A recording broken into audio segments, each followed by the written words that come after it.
Welcome back on into another episode of the Barbershop. I've been doing a lot of stuff on the Ultimate Cleveland Sports Show. If you haven't subscribed over there, go subscribe over there.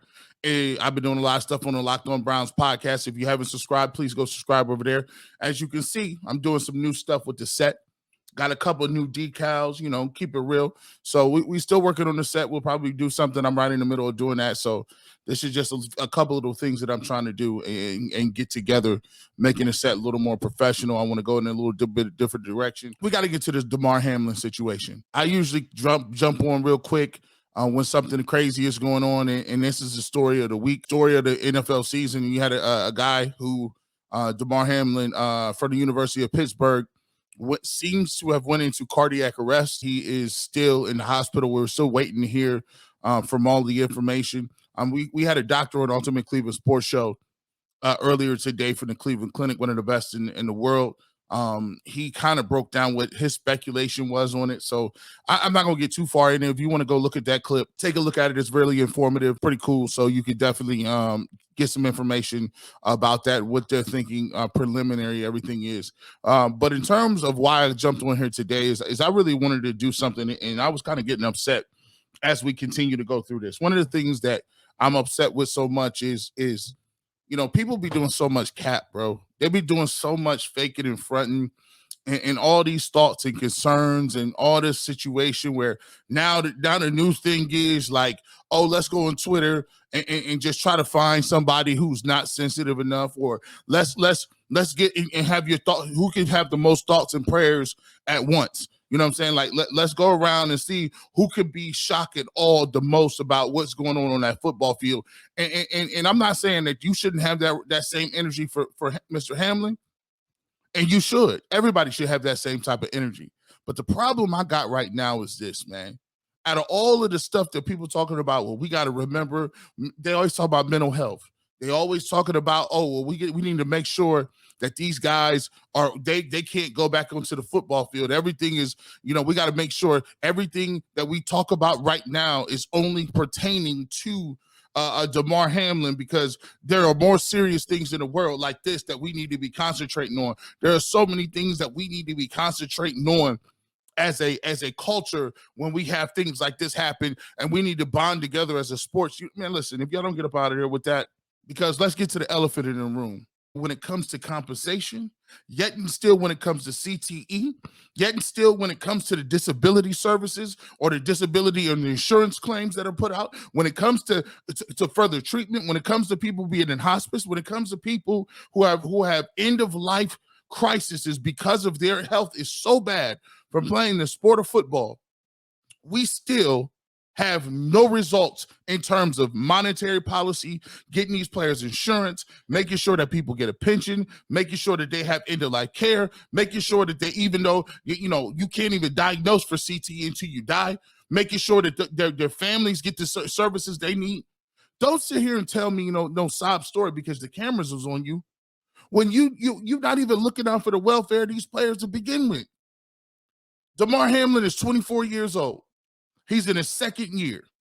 It takes about 3.5 years of active service, not practice squad, active service in order for you to receive a pension. And even when you talk about those pensions during the last collective bargaining agreement went from $22,000 down to $4,000. 22 to 4. Not only could he not be able to play football anymore, what if he's partially disabled? There was a story of Didi Kikabala, who's on the Ultimate Cleveland Sports Show a lot. She gave a very heart-wrenching story about, she knew Demar. She knew him. She knew him from covering Pittsburgh at the time and her being in that area. And she told a story about his mother who had to work 2 jobs, daycare and cleaning services at night, for him to go to a private school in order for him to get an education, because she didn't want him to fall into the same things that his friends were. He quoted us saying half of his friends died from violence and gunshots and just from coming up in that area. His father went to jail for 3.5 years. And so for him, his idea and his goal was to stay home, close to his little brother, close to his family, so he could be someone to help him out. And I just said to myself, what kind of story is it if this man and that man's mother did all she could, working 2 jobs, cleaning other people's houses, cleaning up offices, day and night, working 16, 18 hours for this guy for this young man to get an education, for him to get to the league, and for him to get there and have something like this happen to him. And she still got to go back to washing dishes. She still got to go back to cleaning houses in her late 50s when she should be worried about retirement, where she should be in a position where her son can say, listen, mom, I'm going to give you this. You ain't got to work that hard no more. But instead of her working that hard to prepare him to be a man, she's working hard because this man is disabled permanently. And we talk about this, just do the right thing. Y'all think y'all get some extra credit points because y'all canceled the game? Like, this is crazy, man. Like, y'all think y'all always, you sitting back trying to judge what people doing the right way and the wrong way. And this game has taught you nothing. The growing concern about the dangers of high school football. In the first 7 weeks of this season, there have been 7 deaths related to high school football. That compares to 11 all of last season. This game has not taught anybody anything except for the fact that you can die playing this football game. It's one of the key ingredients in high school football, tackling. But just 7 weeks into the season, 7 young athletes already losing their lives after playing on the gridiron, compared to 11 in all of 2014. It's possible. Let's talk about the veterans and those veterans committees out there. Guys that are sitting on file, on long waiting lines to get CTE. Do you know? Webster's final application for disability contained over 100 pages and the definitive diagnosis of his doctors. Football had caused Webster's dementia. His claim for disability was filed with the National Football League's Retirement Board.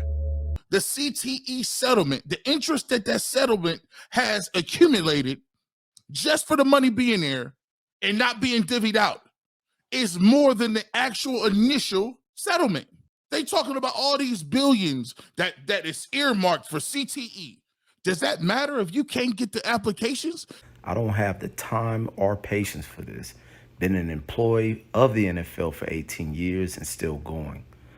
This is Bush League stuff. And what he's speaking about is about this benefits program for disability and things like that with the NFL. Does it matter that if you got all this money set aside, but the goal of the boards and the reviews and the NFL's doctors is to make sure you don't cash in on that? On August 19, 2022, the Disability Initial Claims Committee of the NFL's Player Disability Survivors Benefits Plan reviewed your application for the line of duty disability benefit and your entire file. The committee noted that Dr. Hassani, blah, blah, blah, whatever his name, was unable to rate your various surgeries due to the lack of supporting documentations within your medical records. Specifically, there were no records reflecting that these surgeries were performed as a result of injuries sustained while playing in the NFL. The committee, therefore, tabled your application to request additional medical records to substantiate that your injuries and resulting surgeries arose out of the league football activities.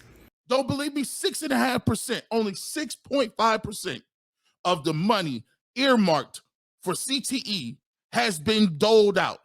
The Disability Committee is part of the NFL. The head of the Disability Committee is the commissioner himself. So it's very much a creature of the NFL.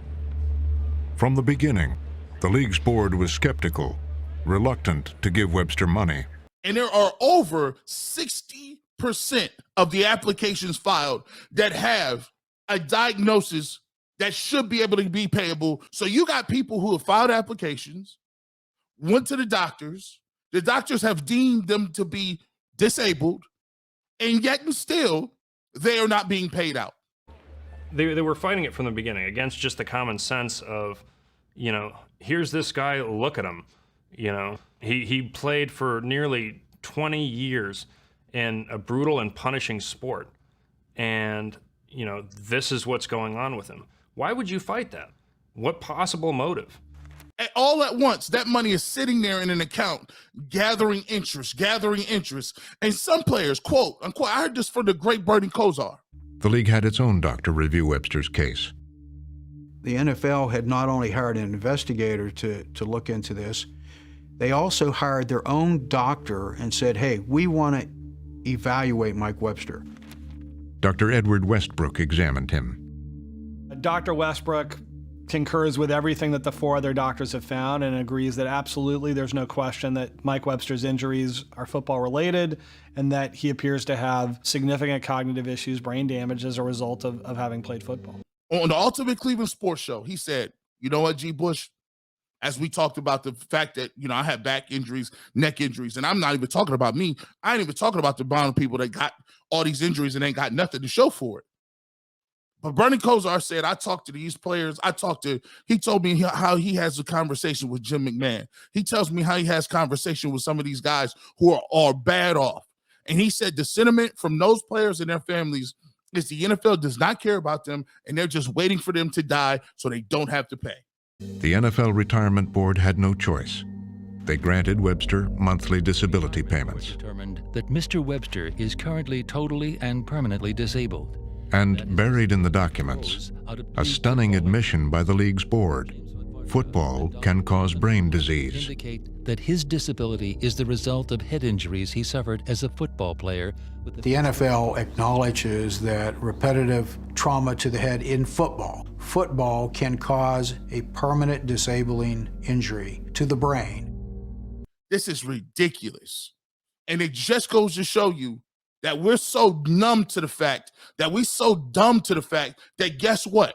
You think that you getting on Twitter is talking about something. You think the thoughts of prayers is something. And you think that if you could be somber for 45 minutes while you're talking about somebody who almost died is how you handle it. No, you handle it by going to the root part of it causing the issue. It's the fact that these players, how in any world, in any generation, in any universe, how is it that these players sign contracts? It's the only major sport that does not have guaranteed contracts. In football, very little is guaranteed. There's some signing bonuses, but most of those contracts are, you get paid to play. You don't get paid to get hurt. You don't get paid to sit, in the training room. Sometimes it's a garbage bag and a security guard at the gate of the facility and says, I need your parking pass. Here's all your stuff. They have contracts where they can get rid of them at will. They have contracts where if it's too much, it's advantageous, they just cut you or say take less money. And when I think of my teammates who didn't have the education, who don't have the support system, who didn't have the other career opportunities that I did, they would have foolishly signed that piece of paper. And a lot of them did. And now they're broke, and now they're hurt, and now they have no means, by which to support themselves, and they are totally screwed. And on top of that, you don't even want to take care of the continuing care costs of them being beat, battered, confused, injured, mentally, physically broken down because they made you money. Like the next day I go to the doctor because I was hurt, and they were like, yeah, you don't have coverage. So my coverage ended, the minute I got pushed out of the locker room, and handed all my stuff, and it was over. I mean, there's no here's what you do now, here's what you do next. It's you're done. And they've, tried to strong arm me into an injury settlement, taking a few $1,000s, when I have a contract that's worth hundreds of thousands of dollars, and I have medical bills, and I was put in a room and told, and this is the other part of kind of the collusion that goes on here is that, a coach who's been in the league for 40 years looks you dead in the face and says, you need to sign a piece of paper, or, I'll call every team and make sure you don't play again. I know everybody in this league. And I bought into the system with everything I had, so much so right away that I would have taken probably anything that they put in front of me. And I had complete trust in the medical staff. By 3 years in, where I knew exactly how to load my doses. I'd take 200 milligrams of Vioxx, I'd take 400 milligrams of naproxen sodium. After games and stuff, you'd go all the way to the injectables, where they would shoot you up with Toradol. I had a rack of orange bottles on my counter that looked like something an 80-year-old heart patient would probably take every day. And it's the only major sport. And listen, don't get in the comment section talking about it's all on the players. It's all on the players. They should have negotiated a better deal. Listen, man, healthcare ain't negotiable. Yeah, I mean, the concept of a multi-billion-dollar business trying to remove, a right that every worker has to, workman's comp in every state, to specifically say that football is exempt from that, which they've passed now in a few states, is completely insane. That these guys are profiting, hundreds of millions of dollars a year, and they're worried about paying for, the same insurance that we make a guy who gets up on a ladder and paints a house has to get for his workers. Don't tell me what the right thing is to do. Don't clap it up and tell me what the right thing to do is.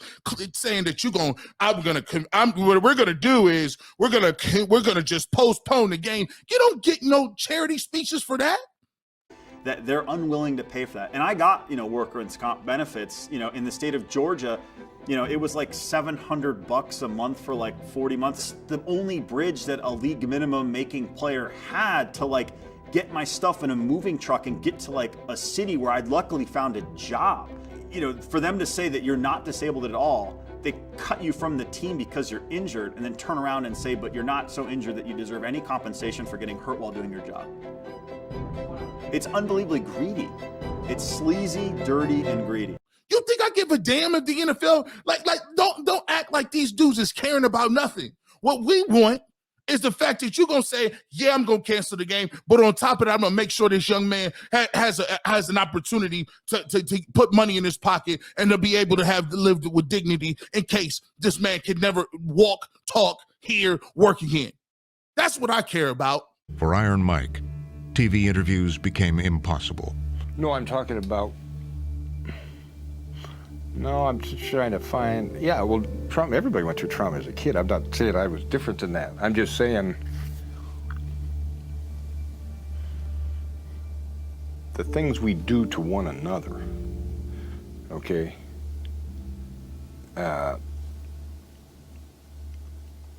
Hell, I don't know what I'm saying. I'm just tired and confused right now. That's why I say I can't really... I can't say it the way I want to say it. I could answer this real easy at other times, but right now I'm just tired.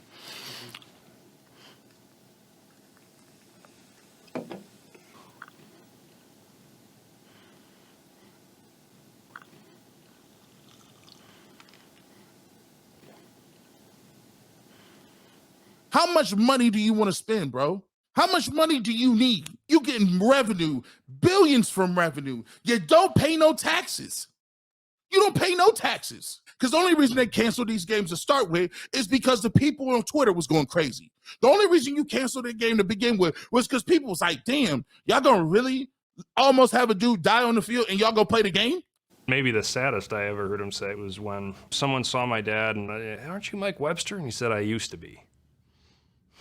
I think that was really how it felt, because he really was. He wasn't the same person. It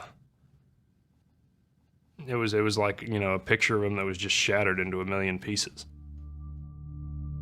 The only way y'all do something is if you get shamed into it. Don't talk about it. Don't speculate. I ain't speculating on nothing. Everything that he's going, I understand it. But why should that boy's mom and his parents have to worry about, well, what if we have to put him in long-term care? But I ain't supposed to speculate? I ain't supposed to talk about it? I ain't supposed to say nothing because what? Then, 11 years after he retired, the people of Pittsburgh received some bad news. At what price glory, the Hall of Fame center Mike Webster died at the age of 50. He died on Tuesday. He was just 50 years old. He was known as Iron Mike. He had heart disease. The news that day would start a chain of events that would threaten to forever change the way Americans see the game of football. It is hard to find a former pro football player whose body hasn't paid a very high price. These people kill me with that, man. No, there needs to be more people talking and speculating. Let's speculate on, is he getting paid for the rest of the year? Let's speculate on, is y'all going to give him a third-year pension? You going to make sure he get a pension? From the beginning of the autopsy, Dr. Amalo could see the effects of 17 years in the football wars. Mike looked older than his age. He looked beat up. He looked worn out. He looked drained. Because he can't say for it. He not going to talk to it. And we got a bunch of people running around trying to get medals of honor by thoughts and prayers. I'm tired of that stuff. There were cracks running the length of his feet, and they were incredibly painful, and so Webster would duct tape his feet as well to sort of close those cracks and keep them together.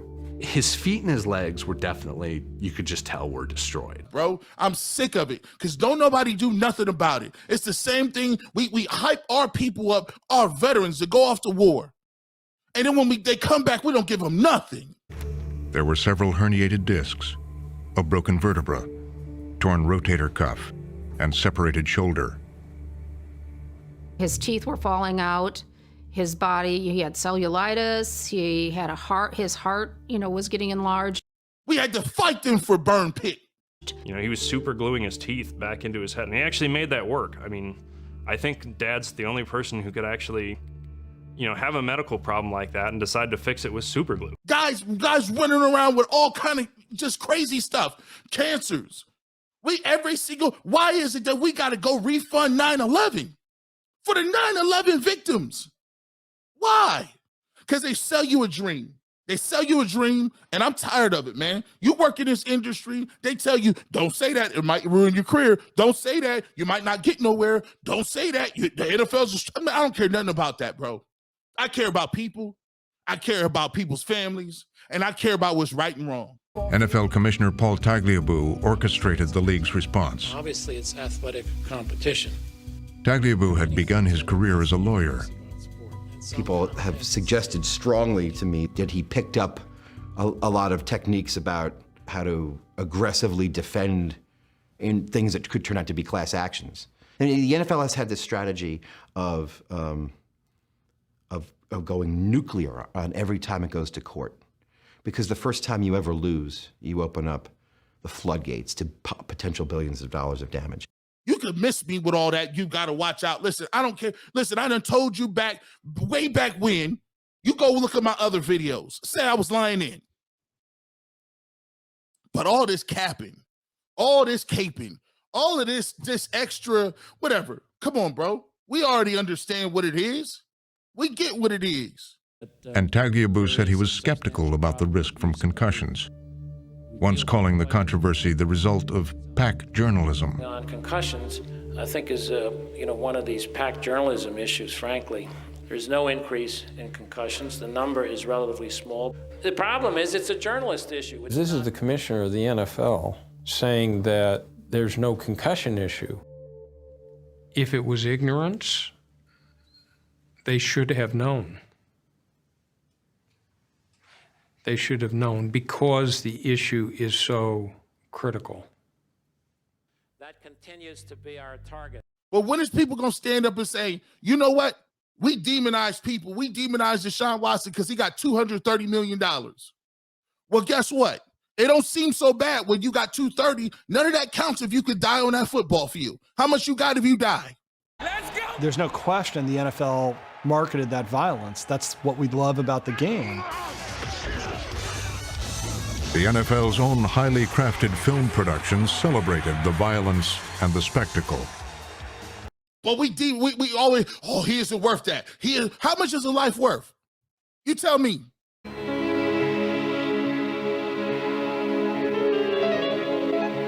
On this down and dirty dance floor, huge men perform a punishing pirouette.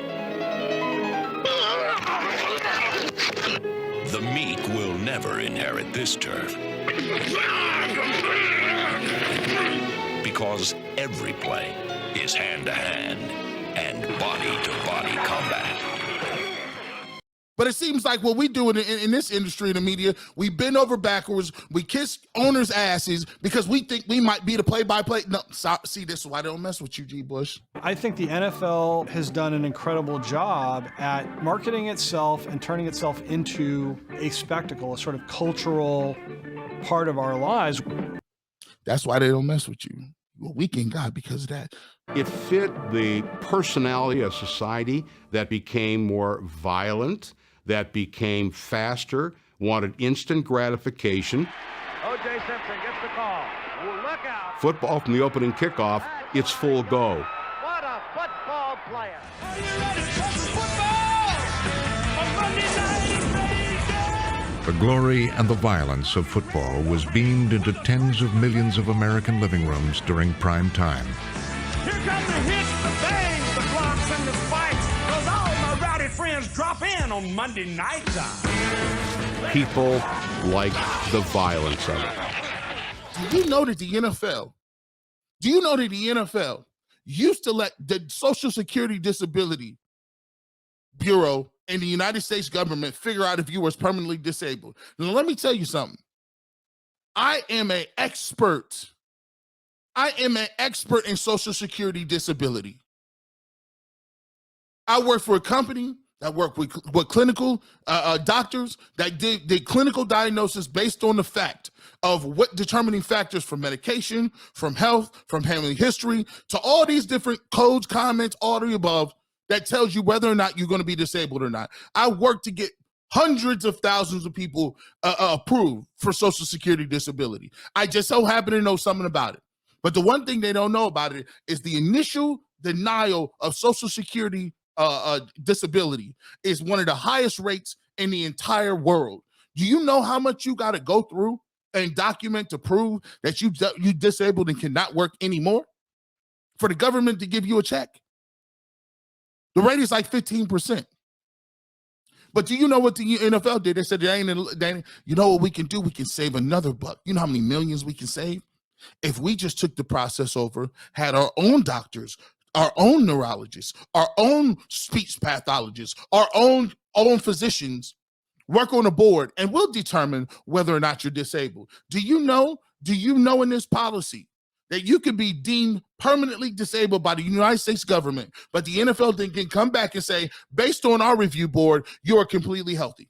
Still, Tagliabue created a scientific committee, the Mild Traumatic Brain Injury Committee, the MTBI. To lead it, he chose Elliot Pellman, the New York Jets team doctor, a firm believer that concussions were not a serious problem. And so you had this behind the scenes, this dynamic going on where you had a guy, Elliot Pellman, who very clearly believed that this wasn't a problem. It just wasn't a big problem for the NFL. We can't give you no money, no disability. I can't make this stuff up, people. I can't make it up. I just can't make it up. As the concussion story received more attention, the coverage helped spark interest in the nation's capital. Congress considers concussions in the NFL. Congress is getting into the game. They're looking into the long-term impact on NFL. Will come to order. Congress is looking into the long-term impact of concussions. Congress saw it as a way to put the NFL's concussion policies on trial in the court of public opinion. But we'll do this every time somebody gets hurt. Don't act like you care about CTE. Don't act like you care about concussions. That's the bare minimum they're supposed to be doing. Oh, we checked them out 3 times. Goodell is asked point blank if he stands by the idea that concussions don't hurt pro football players. Let me address your first question. He can't answer. You're obviously seeing a lot of data and a lot of information that our committees and others have presented with respect to the linkage, and the medical experts should be the one to be able to continue that debate. I just asked you a simple question. What's the answer? The answer is the medical experts are no better than I would with respect to that. But his consistent response to questions was, I am not a scientist, and any questions about the long-term effects of concussion or head trauma in NFL players are better addressed to scientists. That's what you got? That's all you got? Go talk to the people that when they leave up out of here, talk to them and see how they feel about it. We sitting here too and had 96 concussions. One at a time, committee members went after Goodell. We have heard from the NFL time and time again. You're always studying, you're always trying, you're hopeful. I want to know, what are you doing now? The NFL sort of reminds me of the tobacco companies pre-90s when they kept saying, no, there's no link between smoking and damage to your health or ill health effects. The last thing the league wanted to be dealing with in that moment was the analogy to big tobacco. There's nobody in America who doesn't know what that means. That means denial. You have the commissioner of the NFL who's being hauled before Congress to answer why his own research arm has been denying since 1994 that football causes brain damage, when everybody from the New York Times to former NFL players to the respected research scientists are saying, in fact, the opposite is true. Talk about NFL owners as being like tobacco executives. But I think it's seen as being plausible. The NFL, similar to what the tobacco industry engaged in. At 7:40 Eastern. Yeah, thoughts and prayers until he go to that line, till he file that grievance, till he say, listen, can I get some money? Till he say, hey, can I get an investigation? Till he say, hey, listen, I can't really work nowhere. I'm having headaches. The final diagnosis in Seau's case was national news. ABC News and ESPN have learned exclusively Seau's brain He had CTE. signs of CTE, chronic traumatic encephalopathy. In the months following Seau's death, the NFL went on the offensive. The commissioner helped to promote a youth football safety initiative, the Heads Up program. The league donated $30 million to the NIH to study sports injuries, including joint disease, chronic pain, and CTE. We recently committed $30 million to the National Institutes of Health. All that thoughts and prayers stuff go out the window. And we still talking about Monday Night Football and the legacy of Tom Brady or something. Good PR is one part of the NFL strategy. But the other piece of it is the NFL wants to come off as being very forward-looking. The NFL wants to keep pushing these questions into the future, keep the discoveries going, make it seem like these questions that still need to be resolved are things that the league is working with doctors and researchers on. Come on, fellas. Come on. Come on. It's time out. And I understand why they'll never run with this story, because every single network is partners with the NFL. That's ESPN, that's Fox, that's CBS. What else? Whoever you want to go. Anywhere you go, they are partners with them. So why would you think that you're going to come up here? But I had a prominent guy, say, criticizing me for not going to the NFL. Don't you know that they pay my checks? So what are we going to do? At the end of the day, really, I just wanted to come on here and talk to some people, some real ones to understand. Don't let these people sit here and act like this is like they trying to move on this man's behalf like that. You know how many people out here are injured every single day, get no treatment, no residuals, no residual pay, and the NFL keeps churning over billions and billions. And you know what we do? We watch it. Do you now acknowledge that there is a link between the game and these concussions that people have been getting, and some of these brain injuries? That's why we're investing in the research, so that we can answer the questions. What is the link? What causes some of the injuries that our players are still dealing with? And we take those issues very seriously. Because you got your fantasy team, and we watch it because, you know. Though the league previously, through Greg Aiello, acknowledged a link, there's no more acknowledging a link exists. The science is still emerging, and we're really going to try and do long-term studies on this, and we're going to figure out whether there's a link. We're going to let the medical individuals make those points. We're going to give them the money, advance that science. In the meantime, we have to do everything we can to advance the game and make sure it's safe. And he said almost identically to what he had said before Congress back in 2009, which was, you know, we're going to let the medical people decide that. It is what it is. We don't care. And that's my problem. And I'm not even talking about them. I expect it from them. But I don't expect it from the general people.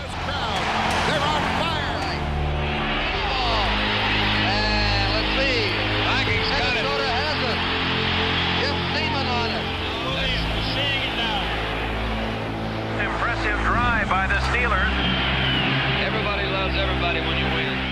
I don't expect it from the general people. We the closest thing we got to each other, because guess what? We in the same boat. Pittsburgh. For 70 years, they've loved their football team, the Steelers. This is a tough town. The people here are tough-minded. The way the Steelers played the game meshed perfectly with the people. But every single time we turn around and we want to talk about money, we don't talk about the downside of it. There ain't that many people making no millions and billions of dollars. They love that hard-hitting, punishing, brutal defense that they played. They called the defensive line the Steel Curtain. That just fit perfectly into the way they saw their own lives and what they had to be in order to survive. It's the people at the top that's making them, and they brainwash you into thinking that everybody else that makes a little more than you is a bad person. Every single week we talking about what the hell somebody else is making and why they ain't worth it. And if there was one iconic Steeler, it was number 52, Iron Mike Webster. Well, Mike Webster exemplified what it was like to be a player in the Steel City and a player in that era that, for me, was the greatest team of all time. In the 1970s, Webster anchored 4 Super Bowl championship teams. Mike was a legend and a hero. He may have been the legend and the hero because here's that blue-collar worker, a center who doesn't get any glory, doesn't catch the touchdown passes, doesn't kick the 52-yard field goal to win a game. He's not worth that money. He's not worth that contract. He didn't do an interview. You make a lot of money. But guess what? What he just proved is that you can die on that football field at any second. The players initially, they were requesting around $2 billion or a little more than $2 billion. And what we've been told is the NFL was offering virtually nothing. They were offering peanuts, as one person said. The players believed they had significant leverage, a threat to the NFL. The threat was that the doctors and trainers, neuropsychologists, maybe owners, maybe commissioners and ex-commissioners were going to have to testify under oath as to what they knew and when. And how much is your life worth? With that being said, it's G. Bush, and I'm out. This food for thought, like Jay-Z said, you do the dishes. I'm just saying. But the settlement left one big question unanswered. There's no admission whatsoever of guilt by the league. The league makes it very clear they're not admitting any guilt, that there's no acknowledgement of any causation between football and the possibility of long-term brain damage. And that was, a prominent part of the settlement. 1 week later, the commissioner made the league's position clear. There was no admission of guilt. There was no recognition that anything was caused by football. The league would not have to answer those tough questions about what they knew and when they knew it. Everyone now has a better sense of what damage you can get from playing football. And I think the NFL has given everybody 765 million reasons why you don't want to play football. The real ones know. If you know, you know.